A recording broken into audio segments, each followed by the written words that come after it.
How is this still going on? This verse been going for way too long. If you ain't blind, you can see that this is wrong. And I won't comply. Not me, no way. Good morning, everyone. Lots going on. As usual, an update on the Saskatchewan situation. Damien Sanderson is dead.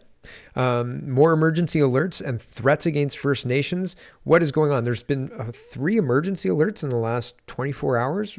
Shots fired, different groups of people attacking different First Nation reserves, etc. This is wild, and I've never experienced anything like this in Canada.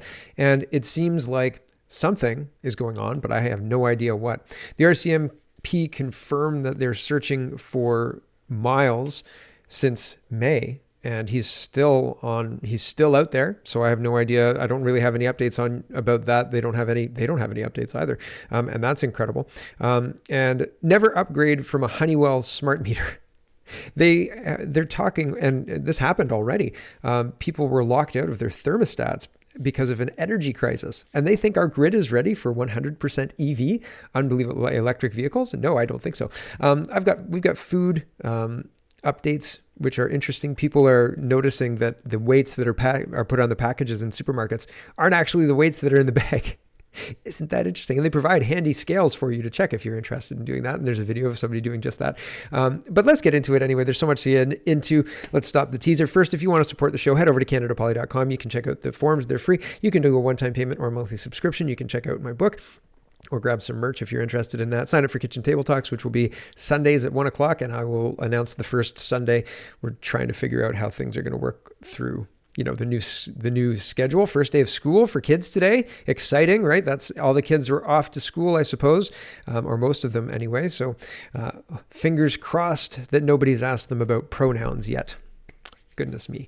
And if you want to support the show through not sending me money, but you shop on Amazon, click on this link there and it does support the show. You can also support the show through locals and check out all the links I collect to put together the show before I put it all together on CanadaReport.co. All right, so here is the Saskatchewan update. Jana says, breaking, RCMP say suspect Damien Sanderson is dead, suffered injuries not appearing to be self-inflicted. Miles Sanderson is still on the run and may be injured. More to come. And this whole thing is absolutely jaw-dropping. There was a time when police in Canada were competent and mass shootings didn't take 3 years to disseminate and discuss in public. Well, mass shootings never happened to this degree, but when they did happen, the Brenda Lucky person, the commander of the RCMP, commandant, what is her title again? I can't remember, but regardless, Brenda Lucky would not have interfered back then if something horrible like this had happened. Maybe.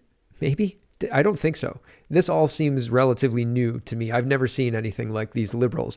And the last 7 years has been eyebrow raising, but the last 2 has been absolutely shocking and jaw-dropping in my opinion. So I've never seen anything like this.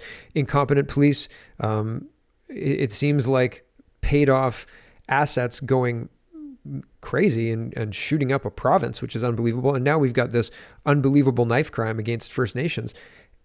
Banning guns doesn't ban violence. It's just a fool's errand. It's absolutely ridiculous. It doesn't do anything. And if you're in rural Saskatchewan and the RCMP can't get to you, and it seems like they can't get to you, not having something to defend yourself with seems foolish, not evolved, right? Holy cow. Here's Mercedes Stevenson. She says, breaking, RCMP say Damien Sanderson is dead. His body was found with visible wounds in a heavily grassed area near a house being examined. His injuries are not believed to be self-inflicted. His brother Miles remains the subject of an RCMP manhunt. Miles is Damien's brother, so they are related. Here's Saskatoon police, and this happened yesterday afternoon, 6 p.m. Okay, so just to give you a timeline, people knew around 6 p.m. that Damien was dead and killed through, looks like not self-inflicted injuries. So I don't know what that means exactly. But the CTV Saskatoon thought it a good idea to say police have charged 2 men suspected in a series of stabbings in Saskatchewan that have left 10 dead and 18 injured, while the hunt for Damien Sanderson and Miles Sanderson continues Monday. So they're putting out a report that kind of implies they've been caught and charged, and that's false. And at the end, it says the hunt continues, but it sounds more like a trailer for a movie than actually talking about people who are on the run who've committed these vile crimes. And Andy Lee responds to this as well. She says, "Shame on you. These suspects are still at large and very much a danger to everyone." It's just misleading reporting. And it's, again, stuff that I did not think that I would see in Canada. It's very jarring to see the media apparatus be turned to a propaganda apparatus and covering this so poorly, so consistently. Here's CBC News Alerts, again, says, breaking: Saskatoon police confirm that they've been searching for James Smith Cree Nation suspect Miles Sanderson since May. That's when the 30-year-old stopped meeting with his parole officer and was classified as unlawfully at large. Right. Yesterday I said that he escaped from somewhere. I assumed that he escaped from somewhere, so that's my bad. I assumed that, and that was incorrect. He was out and had regular meetings with his parole officer, and in May he stopped going, and so they've been looking for him ever since. So that's the context there. But still, very, very concerning when this violence happens. It's not just Saskatchewan, although I do have a couple of things, other things to show you before I show you this. Hold on. Here is Saskatchewan now, or Northeast Now. Northeast Now reporting on the 3 emergency alerts that have been issued in Saskatchewan in the last 3 days. Maidstone RCMP are investigating reports of shots fired at a residence in the rural municipality of Britannia near Lloydminster, Saskatchewan. Police say the shots are reported to have come from a black, newer model Ford Mustang. It's the same vehicle suspected of shots fired at a residence in Lloydminster and attempted fuel theft in RM of Britannia. At this time, it's not believed to be connected to the James Smith Cree Nation investigation. If in the area, seek immediate shelter in place. Do not leave a secure location. Do not approach a suspicious person. Do not pick up a hitchhiker. Report sightings of vehicles or info to police or 911. This is the 3rd alert issued by the RCMP in as many days. The first was a dangerous person alert issued Sunday morning in connection to several fatal stabbings on James Earth Cree Nation and Weldon, Saskatchewan. The alert is still in place. The second alert was for dangerous persons connected to reports of shots fired in Wichekin Lake. I'm getting that terribly wrong. First Nation, sorry. That alert was called off Tuesday morning after one of the 2 suspects was arrested. Police say the incident was also unrelated to the stabbing incident in northeast Saskatchewan. So there's 3, and that's what I'm saying. I've never seen anything like it.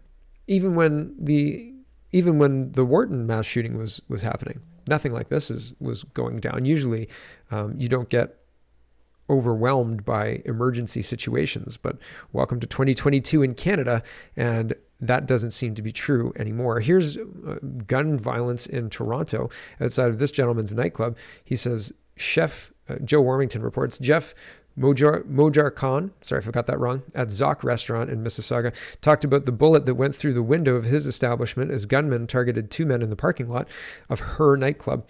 As he said, things are out of control there. 6 shootings, 7 guns seized this year. So I'm not going to play this, but yeah, I mean, that seems low. You think 6 shootings, 7 guns seized this year, but he's talking about like this nightclub, I think. Not talking Toronto. That seems high for a nightclub. That's low for, Guelph stats, but high for nightclub stats, right? Here's a Blacklock's reporter. We'll talk about EVs for a few minutes. Actually, I'm going to reorganize this a bit. Hold on. That's a bit better. Maxime Bernier weighs in on Labor Day. Yesterday was Labor Day, right? He says, on this Labor Day, let's have a thought for the thousands of Canadians who lost their jobs because of personal medical decision over the past 2 years. They should all be reinstated and or compensated for this injustice. Yeah, I'm glad that people are talking about it. Mr. Bernier has been consistent in speaking about this kind of stuff, so continuing to speak out. Will it be effective? Not yet. Maybe one day soon. Here's Pierre Poilievre. He's offering Labor Day messages as well. He says, on Labor Day, I again denounced Trudeau's central banker, Tiff Macklem, for telling CEOs not to raise workers' wages. He's dead wrong. Liberal taxes and money printing deficits worsened just inflation. Workers have every right to demand raises for soaring food, home, and fuel prices. Getting in on the whole, demanding raises, etc. I don't like Tiff Macklem or anything to that effect. And what he said about this inflation is transitory, etc. He was wrong, right? He was absolutely wrong. And people were saying yesterday, I said, I don't know what's up with the gas prices going down. People say election, midterms in the United States, we're kind of a feeder country for the US, I suppose. I don't know, another state, right? And so the oil prices come down for us until midterms, and then after midterms, buckle up.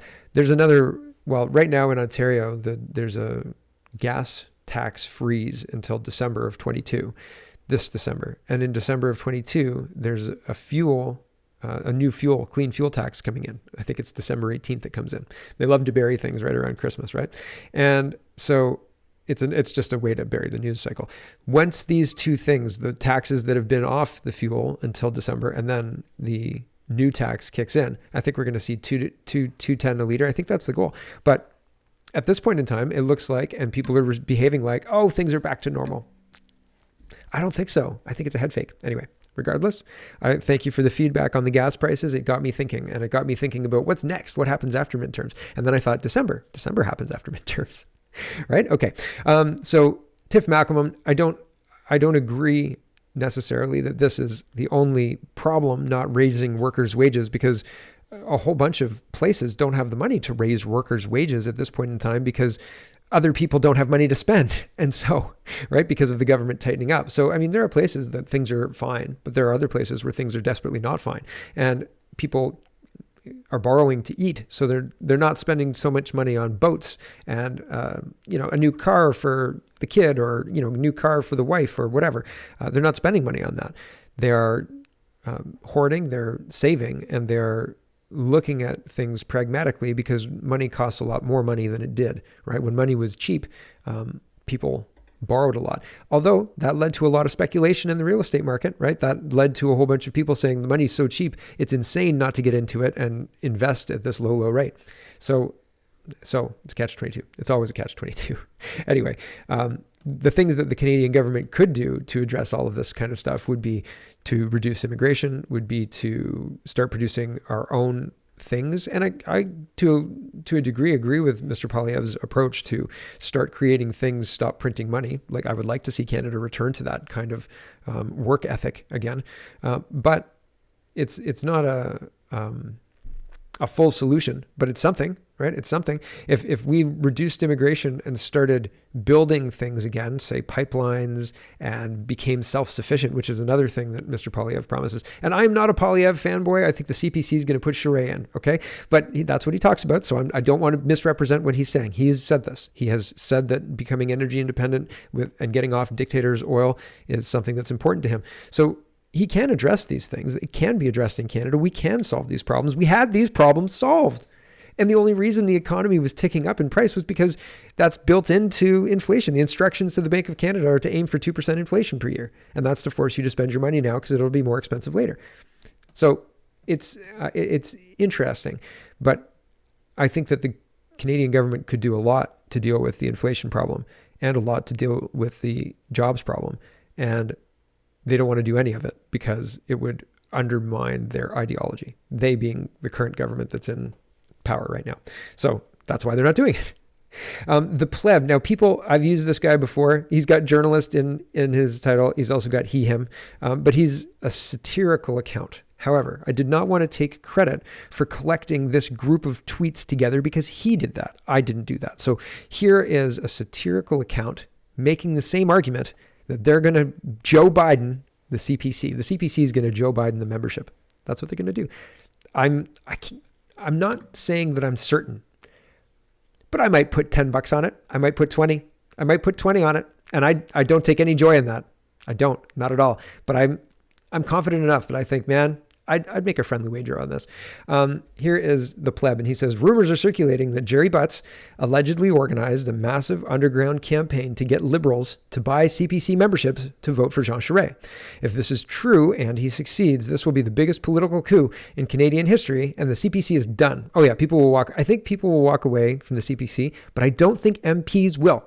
I don't think you'll see a mass exodus from the MPs like you saw when Jean Charest and Kim Campbell destroyed the PCs in 1993, because there were people who went to the Reform Party, et cetera, et cetera, et cetera. Will we see a bunch of people cross the floor to Maxime Bernier's People's Party? Will Pierre Poilievre create his own party, right? I have no idea. The whole thing seems crazy. Anyway, this is the argument that this fake reporter, pretend guy who says he, him, the pleb, he, him journalist in his thing has collected. He says, here's one of the leaders of the Blue Anons claiming that he was an organizer of the Pierre coup. There's a whole thread here. Chris says, Jerry didn't do this. I did, along with a network of social media ninjas. Take a seat and learn a bit about how democracy works, pleb. And they talk about how, here's another one. R says, I spent $15 in my life on plenty of stuff worse than trying to stop Pierre Poilievre. Example 2. Sarah says, putting up with incessant emails has been a small price to pay to vote against Pierre Poilievre. Example 3. I bought my membership all on my own and voted Charest and put Poilievre last. Example 4. I bought my membership just to tell Pierre Poilievre to go duck himself. Continues, there are hundreds of these leftists bragging on Twitter that they bought memberships to vote against Pierre Poilievre. I can go on for hours with examples. Here's another example, and I'm blocked. Shocker. Example 6, and so on and so forth. So is this real? Is this guy making it up? He made up the Marco, was it a Marco Mendocino? He was saying he heard Marco Mendocino. But sometimes you hear things, and I tell you when I hear things, but I tell you, or I try to tell you how likely I think it is. And sometimes I say, it's pretty garbage source, or sometimes it seems like a pretty legit source. And you can hear things from pretty garbage sources and share that. So maybe that's what that is. Who knows? If Pierre Poilievre wins, we'll see what happens, I guess. If he can manage that CPC bureaucratic beast that they've created and unleashed, and if he can flush the WEF out of Canada, maybe that's a good thing. 2018 normal? I don't know. But I don't think the WEF people are going to risk it. If they've got control of the Conservative Party now and all they have to do is go through an election and to keep control of the Conservative Party, why would they hand it over? If they've got control, right? And it doesn't matter who votes, although the Liberals are voting for it, for Jean Charest. It matters who counts the votes, and Deloitte and the CPC, they're in charge of that, right? So yowza, I don't know. I'm very, very tentative, very tentative. Here is an update for the border officer who was telling people about the ArriveCan app and their rights. And I was listening to this. It's a 20-minute video, and I got about halfway through. And so this gentleman goes into a lot of detail about what's going on. He put in for his retirement and got fired 3 hours later. The unbelievable stuff that happens in Canada continues to ramp up and go on and on and on. So he is talking about how he followed the protocols and he did what he was supposed to do and all of that stuff. And he is now being fired for wearing his uniform on camera without approval. And so that's, what a kick in the teeth, eh? And it's a worthwhile video. Again, I got about 10 minutes in, and just because I didn't have time, there's things to do, man. I got lots of things to do, so I didn't have time to listen to the rest of it. I'll probably listen to the rest of it when I'm doing dishes later, but it's worth a watch. I'll play about a minute of this. Did I put it back to 1? Let's see. Yeah, I did. So here we go. I'll play about a minute. Here we go. I guess I'm hopping on here to announce that today I was officially fired from my position as a Border Services Officer with the Canada Border Services Agency. And I just can't believe the timing of this email. I really can't. And allow me to elaborate. At approximately 8:15 this morning, I received an email from my doctor. This email, which I'm staring at right now on my laptop, has a comprehensive package that was put forth to Health Canada, supporting my application to retire on the basis of medical grounds. Okay, this application was backed with a comprehensive psychiatric report from the Royal Ottawa, as well as my psychiatrist, Dr. Rao, who used to be the director of the Royal Ottawa. This is quite unbelievable that on the same day that I put in for retirement, 3 hours later, I get an email informing me that I've been fired. Doesn't the retirement paperwork start and then maybe you can't get fired after that? I don't know. It seems a little sketchy to me.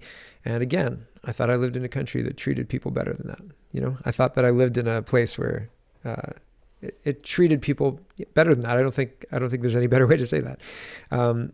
Here is Bailey, and she says, if they think they can get away with it, they most certainly will. And here it is, the travel ban lawsuit update. So the CBSA, the Canadian Border Services, has fired somebody who's spoken out against ArriveCan, and they're desperately trying to dismiss Maxime Bernier's and Brian Peckford's lawsuit against the ArriveCan the travel restrictions against unvaccinated Canadians.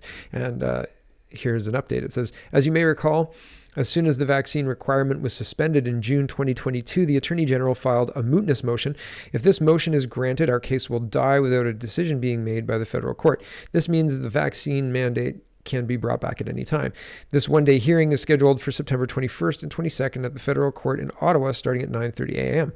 This in-person proceeding is open to the public, and we encourage you to attend if you are able. We already know that the vaccine requirement for travel was not based on science, nor was it done to ensure the safety of travelers, so the outcome of this motion will play heavily into the government's decision and ability to bring back the updated vaccine mandate at any point they choose. We need to ensure that the federal court hears that there are many Canadians who believe that this issue is far from moot.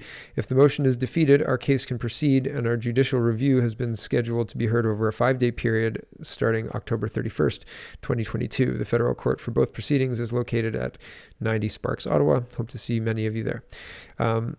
So it seems like the government is moving to dismiss this stuff so that when they bring back the mandates, there isn't anything on the docket to discuss. So they can delay another year, right? Oh, well, we'll hear this new one in October of next year. It's a trick of the light. They're not interested in getting to the truth. They're not interested in having a real judicial review. It's just like I think that it's just going to be like the emergency review. It's just like the SNC Lavalin review. It's just like the Jody Wilson-Raybould situation or Jane Philpott or any of the other massive scandals that have just gone away because Trudeau is Trudeau. Nobody really wants to investigate any of this. Nobody really cares, right? And that's incredible, right? It's incredible. Jagmeet Singh, he doesn't care. Blacklock's reporters reporting. Despite $3 billion in federal subsidies, drivers tell Privy Council that they think of electric cars as town cars and unreliable on the highway. Common worry was running out of power. Yeah, you have a very limited amount of capacity you can use in a battery. And the size of battery in a car, if you drain a battery to zero all the time, that's bad for the battery generally. And I know lithium batteries are better for that, etc. But I don't have any faith in this electric car thing. I was talking with a bunch of Newfoundlanders talking about electric cars, etc. And these guys, work oil and drilling and all that other stuff.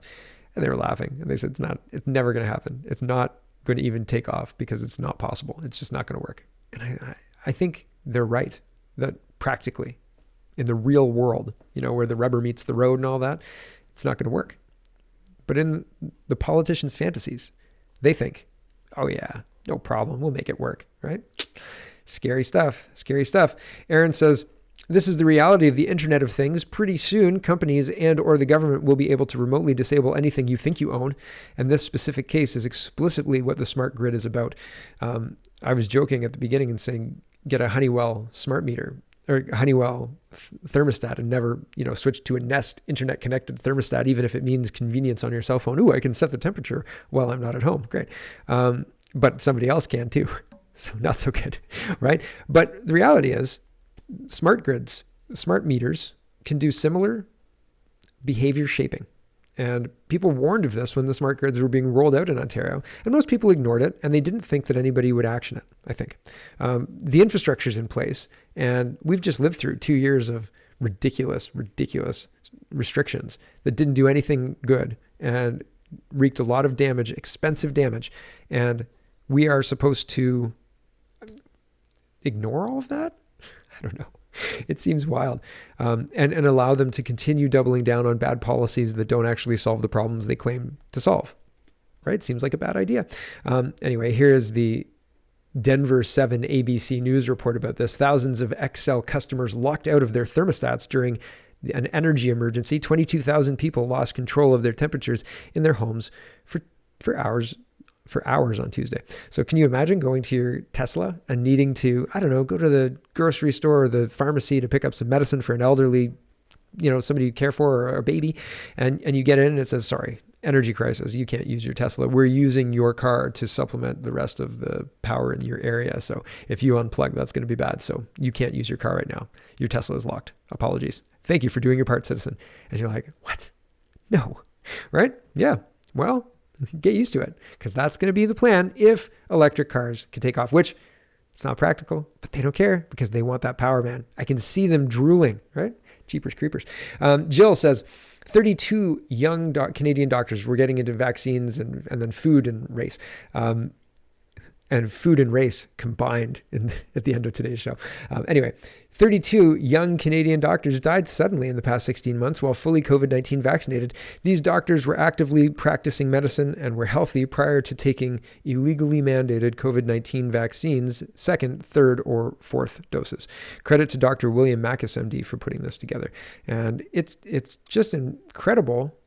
These lists keep expanding, and I don't know that they're expanding the dates. 16 months is longer because I was going back to January of 2022, and there were 7 or 8, and a whole bunch of them were passing away right after the fourth dose was announced being rolled out for doctors at hospitals, etc. So it's very interesting. Not to say this is less impactful, but people do die, and there's at least 3 people on here, I think that's on this list, that died of cancer. But that doesn't undermine anything that the point that these people are trying to make, which is that's a lot of doctors to die in a short period of time, much more than I think historically is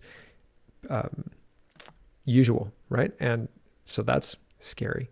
And what's going on? And is that a canary in the coal mine? And is anybody reasonably or really looking into it? Was anybody really looking into COVID? I don't know, man. I don't know. I have some real questions. Public health. If public health was really looking into all of this, wouldn't they have questions about the heart problems that are cropping up? Wouldn't they have questions about the blood clots that are cropping up? Don't you think? I can't escape it, right? I'm just some goober on the internet, really. And that's fine. But if I had a responsibility to people and I saw all of this myocarditis, young kids having safety signals, etc., I don't know how you could stay silent. I mean, again, I'm some goober in my garage on the internet, right? And I couldn't stay silent. And I don't know how these people, it must be money. I can't imagine anything. Well, maybe they think they're doing good, but how could you think that in the face of the evidence that this is absolutely not what it was sold as? EMAG says, Canadian government website cautions against illegal marketing practices, then proceeds to breach them all with experimental mRNA injections. And it says, beware these illegal marketing practices, omitting or downplaying risks, overstating effectiveness, promoting unauthorized off-label use, promoting an unauthorized product, misleading endorsements, misleading comparative claims, how to confirm product status and verify the information provided to you. So it's interesting that you're being warned of these practices while the government practices these things on these injections, said this doctor, right? Here's a 24-year-old college football player, and he passed away. He says, today, the Bitchute community mourns the loss of senior Clark Yarbo, who died this morning following a sudden collapse. Join us in praying for his family and friends. More information about campus gatherings following this tragedy will be released soon. So there you go. He was a linebacker, I believe, or he was a football player. Here's an Epic Times interesting story about Brave browser. If you block scripts, you can read this story, no problem. But regardless, all you have to do is hit the Brave thing and security and block scripts. Done. This is an interesting article talking about embalmers have been finding numerous long fibrous clots that lack post-mortem characteristics. It's very interesting talking about what the clots are and what's causing it, et cetera, et cetera, et cetera. I don't know, but the Epic Times is examining this in a way that is outside of a way that I've seen before. So that's interesting that people are talking about this. Here's somebody weighing food. He grabs a bag of organic, I can't read that. I can't see what it says. It's from California. And he grabs the bag and he puts it on the weight scale and it says 700 grams or 700 and not a full kilogram. Kilogram would be 1,000 grams. So I thought, man, interesting or what? And they're charging you for more food than you are getting. And most people wouldn't question it, right? Here you go. It's like when you hit the tip option and you hit 18% or something like that. And really it's 22%, but you can't do the math. So you don't know. Sneaky, sneaky, sneaky, right? Okay, here's food weights in grocery stores. It says 1 kilogram. Zucchini, it looks like to me. Ooh, 735, 740. It's close enough to a kilogram, right? Not quite. Not quite. Grab something else. Does it again. There's another one. Kilogram. Ooh, that one's 940. You get a deal there. Jeepers creepers. Close to a kilogram.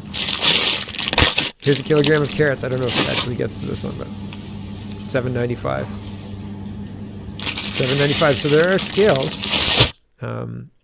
in the grocery store. I'm gonna try it. I haven't gone to the grocery store since I saw that video, but yeah, I'm gonna definitely try that. And if it happens to me, I will take a video of it and show you.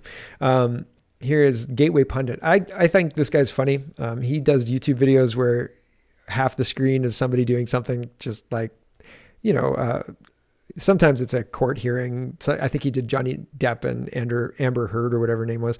Is that her name? I can't remember. He did Trump things as well, and he would respond he would do close up responses to whatever's happening on the other screen, and usually it's funny, right? He's a comedian, and Aunt Jemima, the removal of Aunt Jemima and Uncle Ben has affected me more than I thought. And I can't believe that everybody's just fine. If actual white supremacists had mounted a campaign to get rid of Uncle Ben and Aunt Jemima, people would have been enraged. But because anti-racists said Uncle Ben is having him on the box is racist somehow, and yeah, Aunt Jemima too, it's a bad thing somehow, despite the fact that it's not.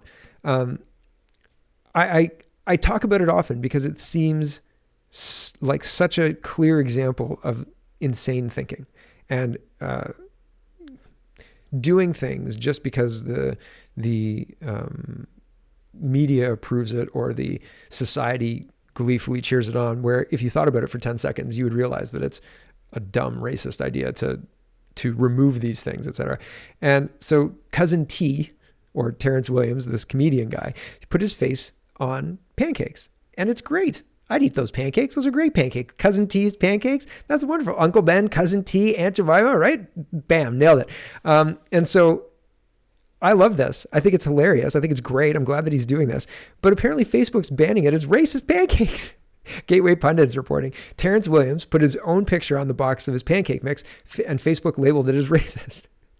It says, according to actor and comedian Terrence Williams, Facebook is now flagging accounts for buying and sharing pictures of his pancake mix, Cousin T's. According to Facebook, my pancakes are racist, Williams wrote on his Instagram Sunday.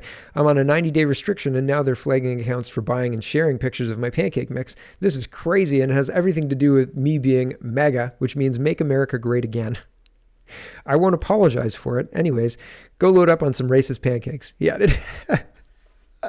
sure, man. Yeah, racist? I guess so. Whatever. Weird, right? So it's a wild and crazy world. Things that I did not expect to see happen, like the removal of Aunt Jemima and Uncle Ben because reasons, and Terrence's pancakes being racist. It is round the bend nuts when you think that these problems have been discussed and people have generally come to a conclusion that it is the content of your character, not the color of your skin. And now they're saying, you know what? Actually, it's the color of your skin. Actually, we were wrong. But they don't want it to be fair. They just want to tear other people down and use the assets, the society that was built, and say this is ours now. And the thing is, Canadians and Canada was open to anybody who wanted to continue to propagate that idea. And it seems like that was used against Canadians. One last thing, that openness, that willingness to accept other people. And I'm not saying that we shouldn't have done it, because if we hadn't done it, then I probably wouldn't be alive, right? My parents would never have met. So I mean, the world has good and bad, right?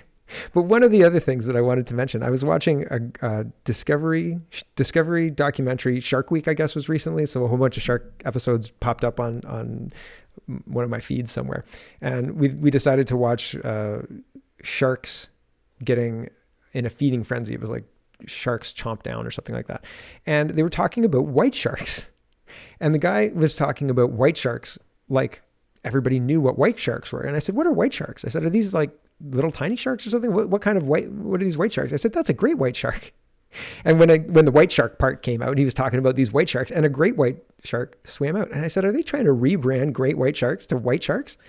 Why are they doing that? I know why they're doing that. But I thought it was very interesting that Discovery was getting quite on board with this whole idea. The premise was that the great white sharks, which they were calling white sharks, were acting like serial killers because they were allowing the seals to herd the bait bomb into a way that the sharks could easily eat it. And they were like, oh, those white shark serial killers. And I was like, this is insanity. So, I mean, today's show, the theme is jaw-dropping insanity. I can't believe what's happening. And it just keeps getting crazier, doesn't it? Welcome to September 2022, right? What will this quarter bring? Who knows? Buckle up. It seems like it's getting crazier. Thanks for watching, everybody. Check out CanadaPoly.com. Check out CanadaReport.co. Check out Speaking Moistly and all the other stuff I do on there. I don't think I'll be getting together with Greg today. He says he's at the cottage. I said, I can't believe it, man. We got to discuss the Joe Bidening of the CPC. And he said, I'm at the cottage. So we'll get together next week. But that's enough out of me. Thanks for watching, everybody. Have a wonderful, wonderful day.